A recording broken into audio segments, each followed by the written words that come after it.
আচ্ছা, স্লাইড দেখা যাচ্ছে? কেউ একজন কনফার্ম করো প্লিজ। হ্যাঁ স্যার। হ্যাঁ হ্যাঁ, স্যার। আচ্ছা। না, তার কারণ হচ্ছে আমি না, এই তোমরা যখন প্রেজেন্টেশন দেবে তোমরাও বুঝতে পারবে, আমি তো কিছু বুঝতে পারছি না। ওখানে কে ঢুকছে কে বেরোচ্ছে, কাকে অ্যাডমিট করতে হবে কাকে করতে হবে না, আমি তো শুধু আমার স্লাইডস গুলো দেখতে পাচ্ছি। আচ্ছা, এইবার আমাকে বলো, আমি জানি তোমাদের অনেক ডাউটস আছে এই রামচন্দ্রন প্লট নিয়ে। This is the most important thing with related to protein structure. ঠিক আছে? তো কার কি ডাউট আছে তার আগে আমি জিজ্ঞেস করবো যে তোমরা কি সিনেমাটা দেখেছো এক ডক্টর কি মত? না স্যার, না দেখিনি স্যার, আজ এখন। রাতে দেখবো। না আচ্ছা, স্যার। অবশ্যই দেখবে। যারা দুজন টিআইএফআর এ রিসার্চ করতে যাচ্ছে তারা কিন্তু অবশ্যই দেখবে। পরে গালাগাল দিও না যে কই স্যার আপনি তো বলেননি। এই যেমনি ধরো Sayan Das, probably Sayan Das you are interested in WBCS, right? তাই তো সায়ন দাস? এক্সামটা দিব ওটা, কারণ না না, এমএসসির পর দেখি পিএইচডি চান্স। এতে লজ্জা পাওয়ার কোনো কারণ নেই বাবা, আমিও ডাব্লিউবিসিএস অফিসারই ছিলাম। তো এতে লজ্জা পাওয়ার অ্যাবসলিউটলি কোনো কারণ নেই। না না, আমি তো পিএইচডি করবো এমএসসি করবো।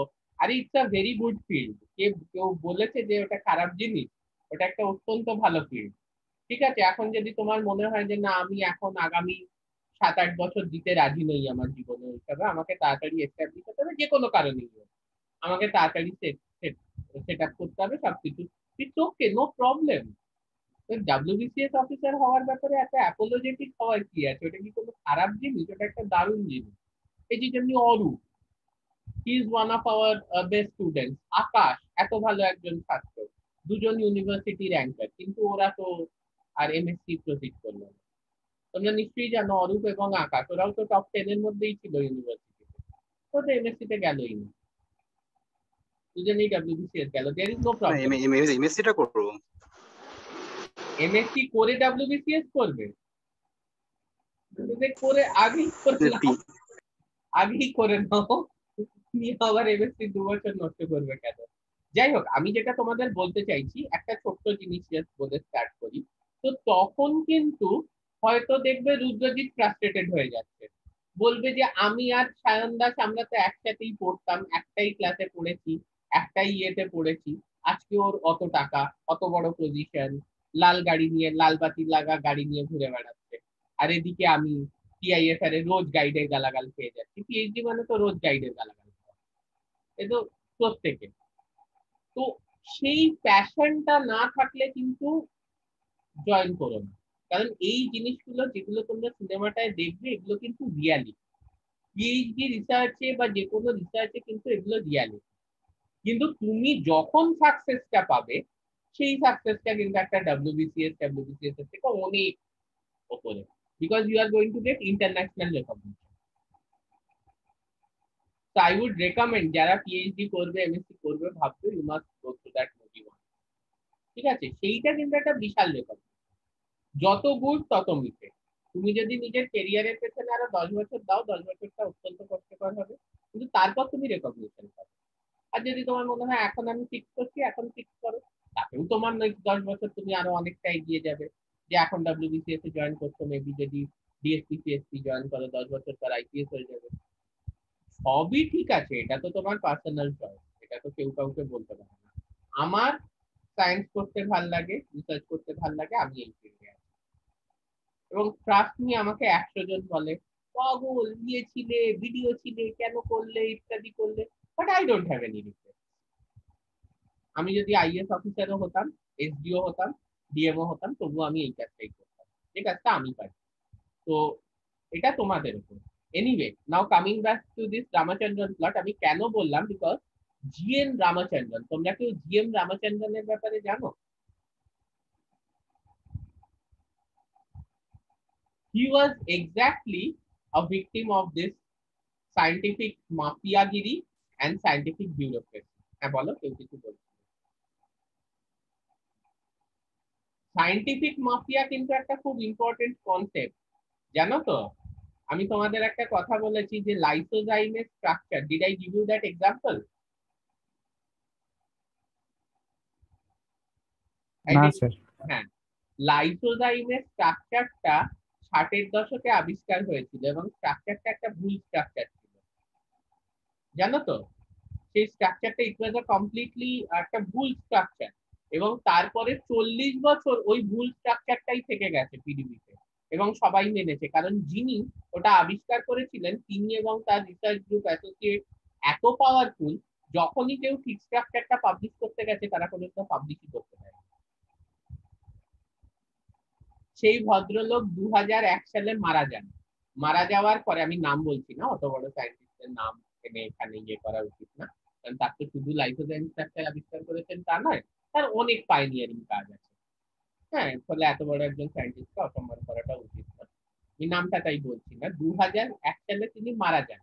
মারা যাওয়ার পরে তারপর অ্যাকচুয়াল লাইসোজাইমের স্ট্রাকচারটা কিন্তু পাবলিশ হতে পারে। বুঝেছো? দিস ইজ কল্ড সায়েন্টিফিক মাফিয়াগিরি, যে একটা সায়েন্টিফিক লবি এত স্ট্রং হয়ে যায় যে অন্যদেরকে ঠিক কাজ পাবলিশই করতে দেবে। যাই হোক, তো GN Ramachandran was also a victim of this scientific bureaucracy and scientific কি বলবো মাফিয়াগিরি, যার জন্য কিন্তু উনি কোনোদিনও নোবেল পাননি, বা যে রেকগনিশনটা ওনার পাওয়ার কথা ছিল এই কাজটার জন্য সেই রেকগনিশনটা পাননি। আরেকটা কারণ তো ডেফিনেটলি ওনার কাজটা অনেকটাই ড্রাই ল্যাবের কাজ ছিল, মানে Nobel is always given for a wet lab job or something, তো এটা অনেকটাই ড্রাই ল্যাবের কাজ, তো সেটাও একটা কারণ ছিল। ইন এনিওয়ে, আমি জাস্ট তোমাদের এইটুকু জাস্ট বলতে চাইছি যে তোমরা এই রামচন্দ্রন প্লটের ব্যাপারে কি কি ডাউট আছে আমাকে একটু বলো, আমি ক্লিয়ার করে দিই। হচ্ছে বিভিন্ন শেডের যে হুম? রিজিয়ন গুলো আছে ওগুলোর বুঝতে পারছি না, মানে কি কি বুঝতে পারছেন না? বিভিন্ন শেডের? ওই বিভিন্ন শেড, মানে ডিপ, কিছু জায়গা ডিপ আছে, কিছু জায়গা মানে ইয়েলো, আচ্ছা আচ্ছা মানে কোনগুলো ওই অ্যালাউড আচ্ছা আচ্ছা, সেডিমেন্টস কম, ওই জায়গাটা কিছু পড়ছে। আমি আমি বলে দিচ্ছি। তোমার এই জায়গাটা হচ্ছে গিয়ে রেড, দেখতে পাচ্ছ তো সায়ন দাস? হ্যাঁ, কি হলো? এই জায়গাটা রেড দেখা যাচ্ছে তো? হোপফুলি ও দেখতে পাচ্ছে। দেখতে পাচ্ছি। আচ্ছা শোনো, ব্যাপারটা বলছি। ব্যাপারটা হচ্ছে যে এইটুকু নিশ্চয়ই তুমি এতক্ষণে বুঝতে পেরেছো যে কিছু অ্যাঙ্গেলস আছে রিলেটেড টু ফাই অ্যান্ড সাই, যে অ্যাঙ্গেলস গুলো থাকলে তবেই কিন্তু একটা বিটা শিট হতে পারবে। এখানে দেখো, this is phi, this is psi. তো specific sets of phi and psi থাকলে তব সেই ওরিয়েন্টেশনটাই কিন্তু একটা বিটা শিট ওরিয়েন্টেশন নিতে পারে। বোঝা যাচ্ছে? আমি এক্সপ্লেন করছি, ডোন্ট। তো this is a beta sheet, ঠিক আছে? এইটা হচ্ছে কি একটা বিটা শিট স্ট্রাকচার। এইখানে কিন্তু নির্দিষ্ট কিছু ফাই এবং নির্দিষ্ট কিছু সাই থাকতে হবে। বোঝা যাচ্ছে? দেখা যাচ্ছে তো কাজটা? এখানে নির্দিষ্ট কিছু ফাই এবং নির্দিষ্ট কিছু সাই থাকতে হবে। This is the phi, this is the psi, তবেই কিন্তু এটা একটা বিটা শিট অ্যারেঞ্জমেন্ট নেবে। কারোর কোনো ডাউট থাকলে বলো। বিশ্বাস? শ্যান বিশ্বাস? এই যে this is the phi, this is the psi, তাই তো? তাহলে এই হ্যাঁ অ্যাঙ্গেল গুলো নির্দিষ্ট, ঠিক বলছি না কমপ্লিটলি ভুল বলছি? সি হ্যাঁ আলফা স্যার সিটা বলুন। ওই সাই, আর সি আলফা এনটা ফাই। তো এখানে কোনটা সি আলফা সি আর কোনটা সি আলফা এন, এটা কি? এই অ্যাঙ্গেলটা কি? What is this angle? ওটা C sir C alpha psi. N. Alpha N. হ্যাঁ, সি আলফা এন, তাহলে এটা কি? Phi angle. আর এটা কি? সি আলফা সি, এটা C alpha C psi N. Psi angle. তাহলে এইখানে এই ফাই আর এই সাই অ্যাঙ্গেলটার এটা কিছু নির্দিষ্ট ভ্যালু থাকতে হবে, তবেই কিন্তু এটা বিটা শিট স্ট্রাকচার তৈরি করবে। Let's see an alpha helix. Alpha helix, এখানে কি তোমার মনে হচ্ছে যে সেই অ্যাঙ্গেল গুলো সেম হবে আলফা হেলিক্স এর ক্ষেত্রে? No, it will not be same. ঠিক আছে? বিটা শিটের ক্ষেত্রে যে অ্যাঙ্গেল গুলো ছিল, আলফা হেলিক্স এর ক্ষেত্রে কিন্তু অ্যাঙ্গেল গুলো সেম হবে না। ওকে? তাহলে একটা নির্দিষ্ট set of phi and psi থাকলে তবেই সেটা বিটা শিট হতে পারবে এবং তবেই সেটা অ্যালফা হেলিক্স হতে পারবে। এই অবধি কারোর কোনো ডাউট থাকলে বলো। নেই? তাহলে রামচন্দ্রন কি করলেন, উনি অনেক প্রোটিন নিয়ে এই ব্যাপারটা স্টাডি করলেন যে বিটা শিট কনফার্মেশনের পাই এবং সাই অ্যাঙ্গেল কি এবং অ্যালফা হেলিক্স কনফার্মেশনের পাই এবং সাই অ্যাঙ্গেল। এবার যেটা সায়ন দাস জিজ্ঞেস করছে, এই যে রেড ইয়েলো এই রিজিয়ন গুলো কি বুঝতে পারছে না।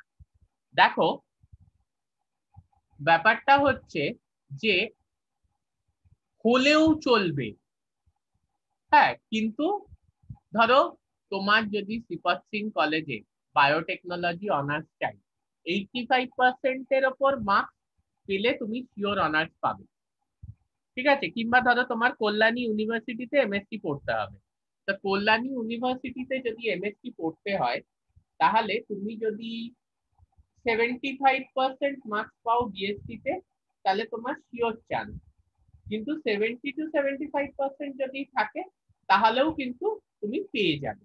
এখানেও ব্যাপারটা তাই। এই যে রেড রিজিয়নটা এটা হচ্ছে গিয়ে ফেভার্ড রিজিয়ন, মানে ফাই সাই অ্যাঙ্গেলের সেটটা যদি এই জায়গাটায় থাকে তবে ওটা বিটা শিট হবেই, সব থেকে ফেভার্ড। ওখানে কোনো স্টেরিক হিন্ড্রেন্সের ব্যাপার থাকবে না। কিন্তু ওর বাইরেও ওর পেরিফেরিতে এই রেড রিজিয়নটা হচ্ছে সব থেকে ফেভার্ড রিজিয়ন, যেখানে যদি তোমার ফাই সাই অ্যাঙ্গেলের যে সাবসেটটা আছে সেটা থাকে তাহলে সব থেকে আর কি তোমার যে স্ট্রাকচারটা হবে সেটা অ্যাকিউরেট স্ট্রাকচার হবে, ঠিক আছে? বিটা শিটের অ্যাকিউরেট স্ট্রাকচার হবে। কিন্তু ওর বাইরে, তো this is the favoured region, কিন্তু ওর বাইরেও একটা রিজিয়ন আছে ওটার পেরিফেরিতে, যেখানে যদি ফাই সাই অ্যাঙ্গেলের সেটটা পড়ে still it can form beta sheet. তো দিস ইজ অ্যালাউড রিজিয়ন, ঠিক আছে? তোমাকে অ্যালাউ করা হলো, তুমি 75%-এর বেশি পেয়েছো, তোমাকে অ্যালাউ করা হলো। It's about the attendance. লেখা থাকে না কমপক্ষে 75% উপস্থিতি থাকতে হবে, কমপক্ষে 75% উপস্থিতি মানে 75% বেশি যার আছে সেটা হচ্ছে গিয়ে এই বিটা শিট, কমপক্ষে 75% উপস্থিতি থাকতে হবে পরীক্ষায় বসার জন্য। তাহলে 75%-এর বেশি উপস্থিতি যেখানে আছে সেটা হচ্ছে গিয়ে এই রেড রিজিয়ন মানে ফেভার্ড রিজিয়ন। কিন্তু ঠিক আছে, কোনো কারণে হয়তো 75 হয়নি কিন্তু তোমার 70%-এর বেশি আছে, ঠিক আছে, তোমাকে অ্যালাউ করা হলো পরীক্ষায় বসার জন্য, তোমাকে পরীক্ষায় বসতে দেওয়া হলো, অ্যালাউ করা হলো। সেটা হচ্ছে এই রিজিয়নটা, যদি তোমার ফাই আর সাই এই রিজিয়নেও থাকে স্টিল এটা কিন্তু একটা বিটা শিট ফর্ম করতে পারবে। কিন্তু কার্সারটা ফলো করো সায়ন দাস, ফাই আর সাইটা যদি এই রিজিয়নে থাকে, এই যেখানে আমি কার্সার ঘোরাচ্ছি, তখন কি ওটা বিটা শিট তৈরি হবে? এই কার্সারটা যেখানে আছে এই রিজিয়নে যদি ফাই আর সাই থাকে, ফাই আর সাই অ্যাঙ্গেলের সেটটা থাকে, তখন বিটা শিট তৈরি হবে? সায়ন দাস, আমি কি বোঝাতে পারছি? না, হবে না। হবে না, ঠিক আছে? সেটাকে আমরা বলবো ডিসঅ্যালাউড, সেটাকে আমরা বলবো ডিসঅ্যালাউড। তাহলে এটা ফেভার্ড, এটা অ্যালাউড, এটা ডিসঅ্যালাউড।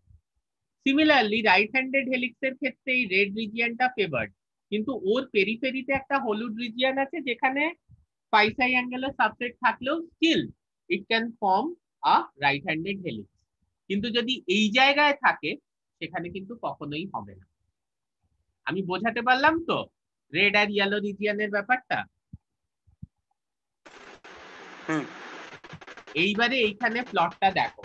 তো this is a theory, but practically কি হচ্ছে, প্র্যাকটিক্যালি তুমি কেন এটা ইউজ করছো? দেখো এখানে একটা কথা লেখা আছে, কি লেখা আছে কেউ পড়তে পারবে? কার চোখ খুব ভালো? সুপর্ণার চোখ নাকি খুব ভালো? স্যার প্রোচেক লেখা আছে। অসাধারণ, তাহলে এই রিপোর্টটা আমি ঠিকই পেয়েছি শুভঙ্করের থেকে যে তোমার চোখ খুব ভালো, ঠিক আছে? তো এবার যেটা ব্যাপার হচ্ছে যে প্রোচেক লেখা আছে, do you know what is this procheck? আমি লাস্ট ক্লাসে বলেছিলাম, কারণ খেয়াল আছে? হুম,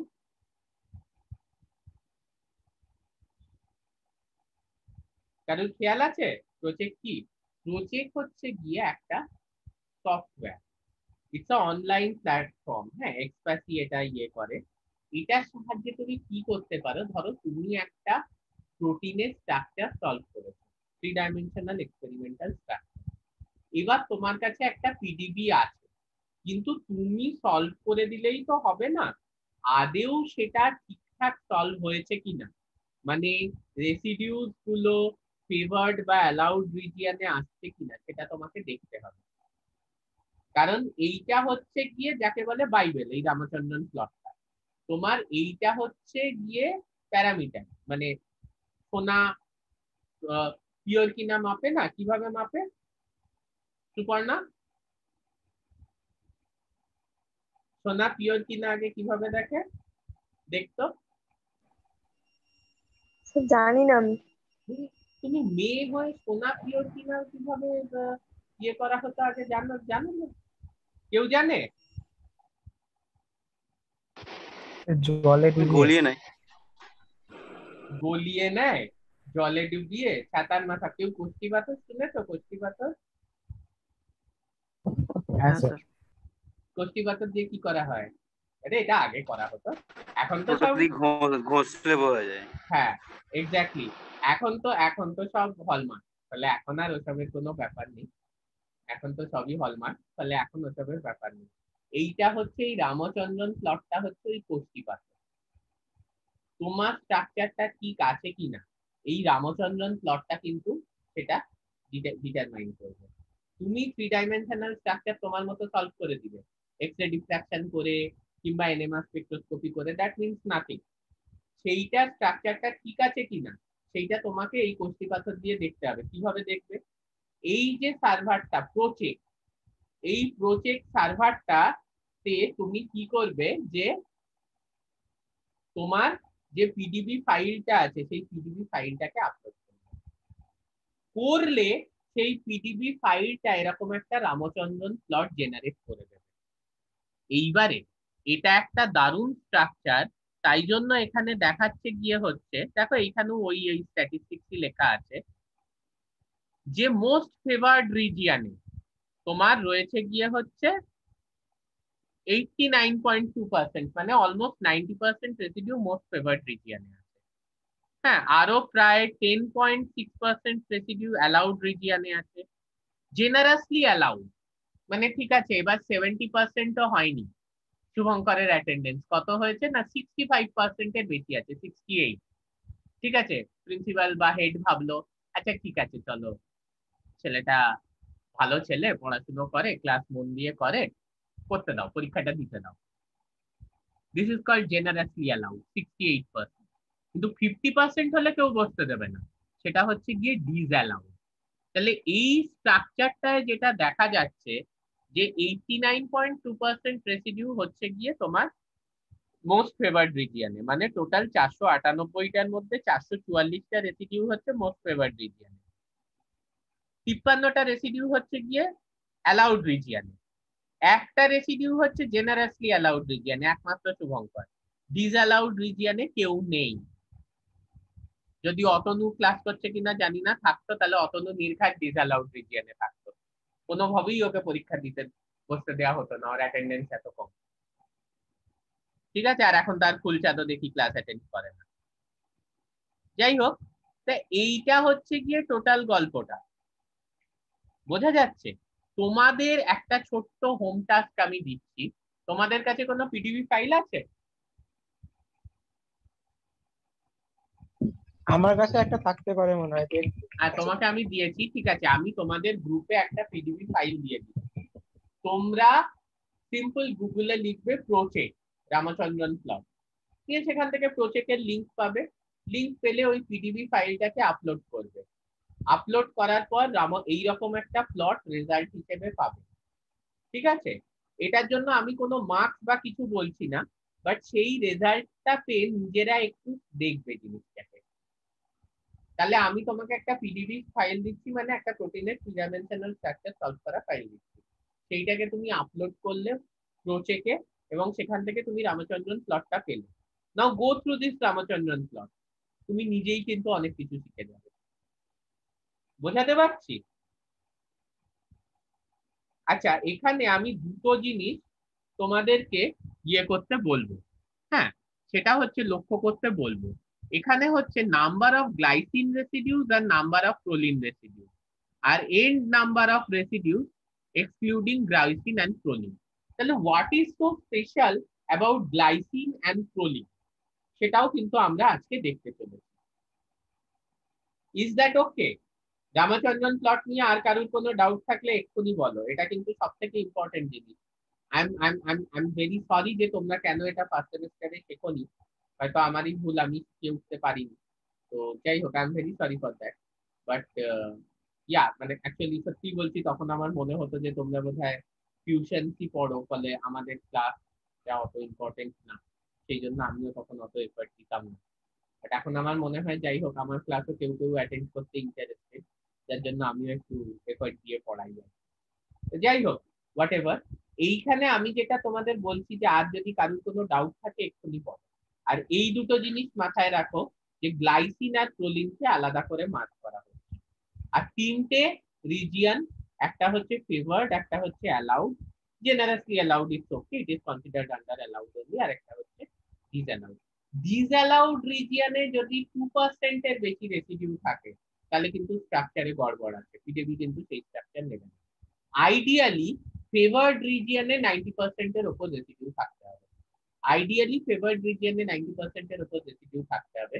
সেটাও বড় কথা নয়, ডিসঅ্যালাউড রিজিয়নে যদি 2% এর বেশি রেসিডিউ থাকে, তাহলে সেই স্ট্রাকচারটা কিন্তু পিডিবি অ্যাকসেপ্ট করে না। হ্যাঁ, কে কি জিজ্ঞেস করছিলে বল। স্যার এই যে রামাচন্দ্রন প্রসারে যে কোনো একটা প্রোটিনের প্রত্যেকটা ইন্ডিভিজুয়াল অ্যামাইনো অ্যাসিডের যে অ্যাঙ্গেল সেটার বেসিসে তৈরি হচ্ছে। হুম, এই যে এক এবার একটা তার কালো ডট দেখতে পাচ্ছ, এক একটা কালো ডট দেখতে পাচ্ছ, এইগুলো হচ্ছে এক একটা অ্যামিনো অ্যাসিড। হ্যাঁ বলো। হ্যাঁ স্যার, হ্যাঁ স্যার পাচ্ছি। হ্যাঁ বলো, এক একটা অ্যামিনো অ্যাসিড, এই এক একটা কালো ডট হচ্ছে এক একটা অ্যামিনো। আচ্ছা, এবার এর মধ্যে যদি আমার স্ট্রাকচারে ভুল থাকে তো এবার সেই স্ট্রাকচারের যে অ্যাঙ্গেল আছে ফাই সাই, তো সেই অনুসারে সেইখানে অ্যামাইনো অ্যাসিডটা পড়বে মানে এই প্লটে।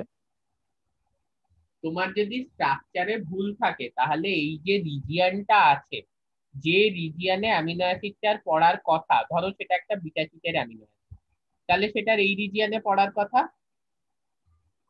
ঠিক হ্যাঁ বলছি তো? কিন্তু দেখা যাচ্ছে হ্যাঁ। সেটা পড়ছে এই জায়গায়, এই যেখানে আমার কাজটা আছে। তার মানে হচ্ছে তোমার স্ট্রাকচারে ভুল আছে। তখন সেইটা কি হবে, সেই অ্যামিনো অ্যাসিডটাই ডিসঅ্যালাউড রিজিয়নে চলে আসবে। আচ্ছা ঠিক আছে। বোঝা গেল ব্যাপারটা?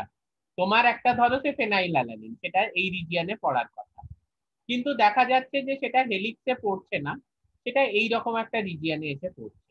তার মানে কি, যে তুমি যে স্ট্রাকচারটা বলেছো সেখানে ফেনাইল অ্যালানিন একটা রাইট হ্যান্ডেড হেলিক্সে আছে। আবার মন দিয়ে শোনো সৌরদীপ, তুমি যে স্ট্রাকচারটা বলেছো সেখানে ফেনাইল অ্যালানিন একটা রাইট হ্যান্ডেড হেলিক্সে আছে, কিন্তু রামচন্দ্রন প্লটে ওই ফেনাইল অ্যালানিনের ফাই আর সাই অ্যাঙ্গেল দেখে দেখা যাচ্ছে যে সেই ফেনাইল অ্যালানিনটা এই জায়গায় আছে। তুমি যে স্ট্রাকচারটা পিডিবিটা দিয়েছো তাতে ফেনাইল অ্যালানিন একটা রাইট হ্যান্ডেড হেলিক্সে আছে, কিন্তু according to the phi and psi angle, ওটা রামচন্দ্রন প্লটের যে রাইট হ্যান্ডেড হেলিক্সের রিজিয়নটা, সেই রিজিয়নে পড়ছে না, ওটা এইরকম একটা রিজিয়নে আছে। তখন সেই রেসিডিউটাকে আমরা ডিসঅ্যালাউড বলে কনসিডার করব। এইবার তোমার 500টা অ্যামিনো অ্যাসিডের প্রোটিনে যদি একটা দুটো তিনটে রেসিডিউ ডিসঅ্যালাউড রিজিয়নে থাকে, তাতে খুব একটা যে কিছু যায় আসে তা নয়, ঠিক আছে? ওইটুকু স্টেরিক ব্যারিয়ার অ্যাকসেপ্টেবল। কিন্তু দেখা যাচ্ছে যে তোমার 500টা অ্যামিনো অ্যাসিডের প্রোটিনে 20টা রেসিডিউ দেখা যাচ্ছে যে ডিসঅ্যালাউড রিজিয়নে। তার মানে ডেফিনেটলি তুমি স্ট্রাকচার সলভ করতে গিয়ে কোথাও একটা ভুল করো। মানে আলটিমেটলি তো এক্স রে ডিফ্রাকশন স্ট্রাকচারটাকে ফিট করতে হয়, তা এই ফিটিং এ তুমি কোথাও একটা ভুল করেছো। মানে এক্স রে ডিফ্রাকশন দিয়ে you do not get the entire structure, তোমাকে হাইড্রোজেন, বাল্ক ওয়াটার, অনেক কিছু বিভিন্ন জায়গায় ফিট করতে হয়। তো সেই ফিটিং এ তুমি একটা কোনো মিস্টেক করেছো, যার জন্য কিন্তু it's like a video game. আগে ওই কম্পিউটারে গেম আসতো না, এখানে এটা বসাতে হবে, ওখানে সেটা বসাতে হবে। হ্যাঁ, it's like a video game. যে এক্স রে ডিফ্রাকশন তোমাকে একটা ইলেকট্রন ডেনসিটি ম্যাপ দিচ্ছে, সেখান থেকে তুমি একটা ক্রুড ডিস্ট্রিবিউশন অফ অ্যাটমস পাচ্ছ, তারপর তোমাকে ইন্ডিভিজুয়ালি হাইড্রোজেন, বাল্ক ওয়াটার ইত্যাদি বসাতে হচ্ছে। তো ব্যাপারটা এরকম দাঁড়াচ্ছে, সেইগুলো বসাতে গিয়ে যদি তুমি কোথাও ভুল করো, এমন ভাবে বসাও যেটা যেটা স্টেরিক্যালি পসিবল না। আচ্ছা, আমি তখন থেকে স্টেরিক্যালি পসিবল কথাটা বলে যাচ্ছি, এটা সবাই মানে জানো তো? পরে জিজ্ঞেস করছি, স্টেরিক্যালি পসিবল নয়, তখন সেটা হতেই পারে যে তুমি তো ম্যানুয়ালি ফিট করেছো, মানে ম্যানুয়ালি না, কম্পিউটারেই ফিট করেছো, but using a software, input software use করে ফিট করছো, তখন তোমার এই ফিটিং এ কোথাও একটা ভুল হয়ে গেছে। এই ভুলটা হওয়ার সাপেক্ষে কি হবে, যে তোমার কিন্তু রামাচন্দ্রন প্লটে এরর দেখাবে, ডিসঅ্যালাউড রিজিয়নে রেসিডিউ দেখাবে। আচ্ছা, আমাকে কেউ এটা বলবে যে এই যে স্টেরিক্যালি পসিবল নয়, স্টেরিক হিন্ড্রেন্স, এই কথাটার মানে কি আমি তখন থেকে বলে চলেছি?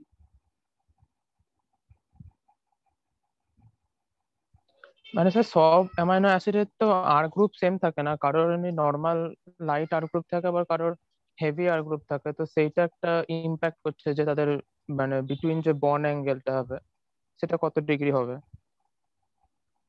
এইটার মানে হচ্ছে স্টেরিক হিন্ড্রেন্স। আর কেউ? তাহলে আমি কাল থেকে স্টেরিক হিন্ড্রেন্স বলে চেঁচিয়ে গেলাম, এটা কেউ মানেই জানে না এক্স্যাক্টলি। না স্যার, ওই তো ওই স্টেরিক স্টেরিক হিন্ড্রেন্স হচ্ছে যে ওই স্পেশাল অ্যারেঞ্জমেন্ট, যেটা মানে অ্যাটম বন্ড অ্যাঙ্গেলের রিলেটেড, হ্যাঁ, মানে সেটা পসিবল কিনা, বেশি স্ট্রেস পড়বে কিনা ওটার উপর। স্টেরিক্যালি পসিবল মানে ওই যে অ্যাঙ্গেল গুলো বলা আছে সেটা হলে মলিকুলার স্ট্রাকচারটা পসিবল হবে, যদি হিন্ড্রেন্স না থাকে। আচ্ছা, ঠিক আছে, ওকে, আই ক্যান আন্ডারস্ট্যান্ড যেটা ও বোঝাতে চেয়েছে। তোমাদের এন কি 5ই ছিল তো? তার বেঞ্চ গুলো মনে আছে না ভুলে গেছে সব? হ্যাঁ, স্যার। N5 যে তোমাদের ক্লাসরুমটা ছিল, তার বেঞ্চ হ্যাঁ গুলো হ্যাঁ মনে আছে তো, নাকি ভুলে গেছো? হ্যাঁ, আচ্ছা, মনে আছে। মনে আছে। একটা বেঞ্চে ধরো বসে আছে গিয়ে হচ্ছে রুদ্রজিৎ, সৌরদীপ আর সায়ন বিশ্বাস বসে আছো। এইবারে আমাদের আর বেঞ্চ নেই, আরেকজনকে ফিট করতে হবে। হ্যাঁ, এবার কাকে ফিট করবে? শুভঙ্করকে ফিট করবে না সুপর্ণাকে ফিট করবে? একটা বেঞ্চে বসে আছো রুদ্রজিৎ, সৌরদীপ, সায়ন বিশ্বাস। হ্যাঁ, আমি আঁটবো কারণ আমি রোগা। তুমি আঁটবে কারণ তুমি রোগা। শুভঙ্কর কোনোভাবেই আঁটবে না, বিকজ শুভঙ্করের প্রচুর মানে কি বলবো, হোয়াট এভার, তো ও ওখানে কোনোভাবেই ধরবে না। ওকে, দিস ইজ স্টেরিক হিন্ড্রেন্স, মানে ওখানে যতটা স্পেস আছে সেখানে শুভঙ্করের কখনো ঢোকা সম্ভব না। তো sterically it is not possible for Shubhankar to sit over. Similarly arrangement of atoms এমন হতে হবে যাতে দুটো অ্যাটমস একটাই স্পেস অকুপাই না করে। ওই যে স্পেশিয়াল অ্যারেঞ্জমেন্ট যে কথাটা বললো রুদ্রজিৎ, অ্যাবসলিউটলি কারেক্ট। দুটো অ্যাটম যেন স্পেশিয়ালি একে অপরের সাথে একটা স্পেসের জন্য মারপিট না করে। This is the best example of steric hindrance. Steric hindrance মানে হচ্ছে ওই জায়গায় কিন্তু যেহেতু অলরেডি সৌরদীপ, রুদ্রজিৎ বসে আছে, অনেকটা জায়গা অকুপাই হয়ে গেছে, এবার কিন্তু আর শুভঙ্করের ঢোকা সম্ভব না। Now only Suparna can fit in. বোঝা যাচ্ছে?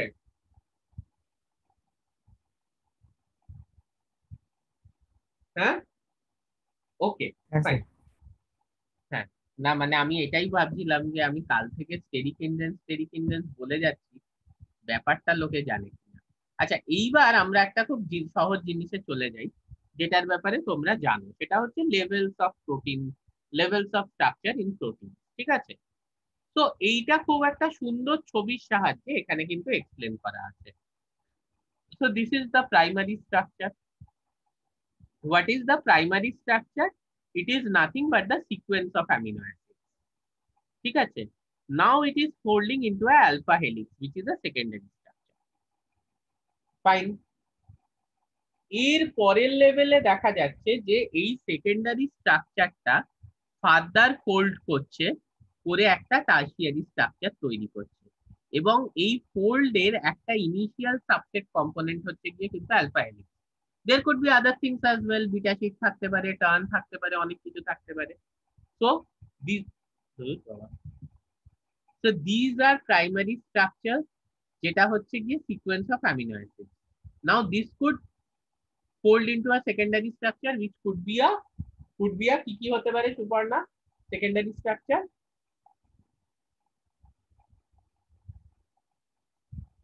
হ্যাঁ সুপর্ণা, সেকেন্ডারি স্ট্রাকচার কি হতে পারে প্রোটিনের?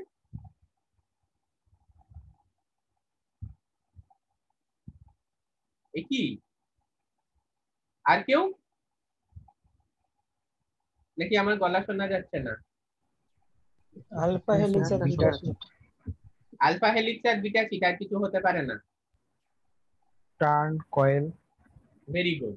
Alpha helix, beta sheet, beta turn, coil, অনেক কিছু হতে পারে।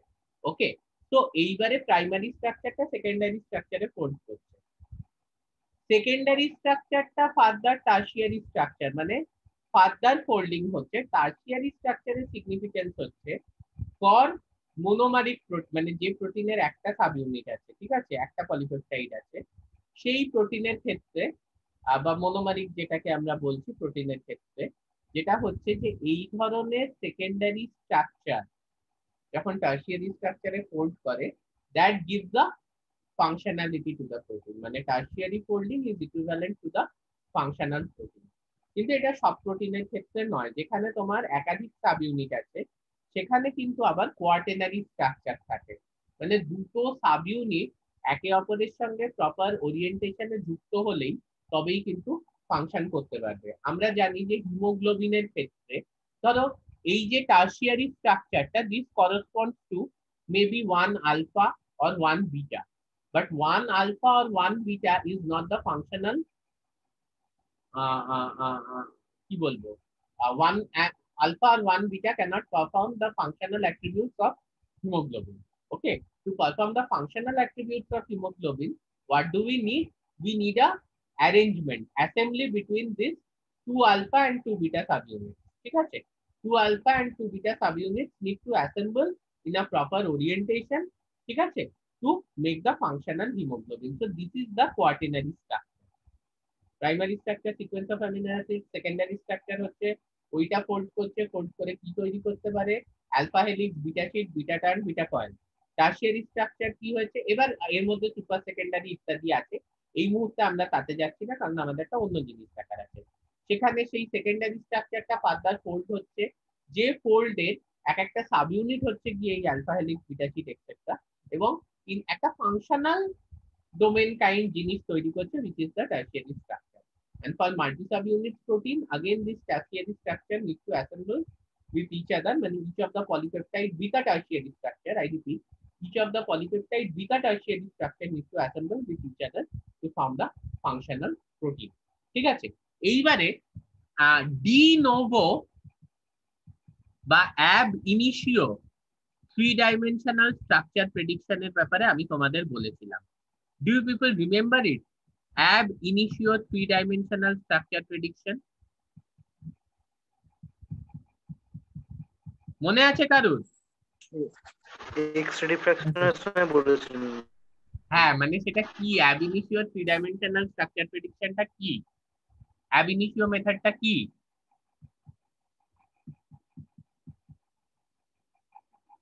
কেউ জানে না? হ্যাঁ, সিকোয়েন্সে কোনো হোমোলজি থাকলে হ্যাঁ সিকোয়েন্সে কোনো সিকোয়েন্সে কোনো হোমোলজি থাকলে সেই স্ট্রাকচারটা যেটা এক্সিস্টিং আছে পিডিবিতে, হ্যাঁ সেই স্ট্রাকচারের সিমিলার একটা স্ট্রাকচার প্রিপেয়ার করা যেতে পারে। সেটা তো হোমোলজি মডেলিং। এখানে আবার ab initio হচ্ছে প্রত্যেকে, যখন সেই সিকোয়েন্সের সিমিলারিটি আছে আরেকটা প্রোটিন স্ট্রাকচারের সাথে যেটা পিডিবিতে অলরেডি ডিপোজিটেড আছে, তখন আবার ab initio কথাটা আসছে প্রত্যেকে। সেটা তো হোমোলজি মডেলিং। ab initio মানে হচ্ছে যখন তোমার কাছে কোনো নলেজ নেই, তুমি হোমোলজি মডেলিং করতে পারবে না, তুমি থ্রেডিং করতে পারবে না। এই ভিডিওটা দেখবে নেক্সট ক্লাসের আগে, আজকে 2 মিনিট আর বাকি আছে। আমি তোমাদের একটা জিনিস বলে দিই যে এই ভিডিওটা কিন্তু, এই মডেলিং এর ভিডিওটা কিন্তু নেক্সট ক্লাসের আগে দেখবে, it's absolutely important. Ab initio method হচ্ছে যখন তোমার কাছে কোনো স্ট্রাকচারের সাথে কোনো সিমিলারিটি নেই, তখনও কিন্তু তুমি করতে পারবে গিয়ে হচ্ছে 3-dimensional structure prediction। কোনো ডিপোজিটেড স্ট্রাকচারের সাথে কোনো সিমিলারিটি নেই। কেন? একটা বেসিক রুল, সেটা হচ্ছে the folds of a protein বা the secondary structure of a protein is determined by its primary sequence of amino acids. The folds of a protein বা the secondary structure of protein is determined by its primary sequence of amino acids. Supratim দাও লেকচারে বলছিল না যে ও এমন একটা কাজ এখন করছে যেটা আর কি বলছে যে মানে এই যে কনসেপ্টটা এটাকে ভায়োলেট করছে, because for the same protein মানে having the same primary structure he is getting different folds at different time points.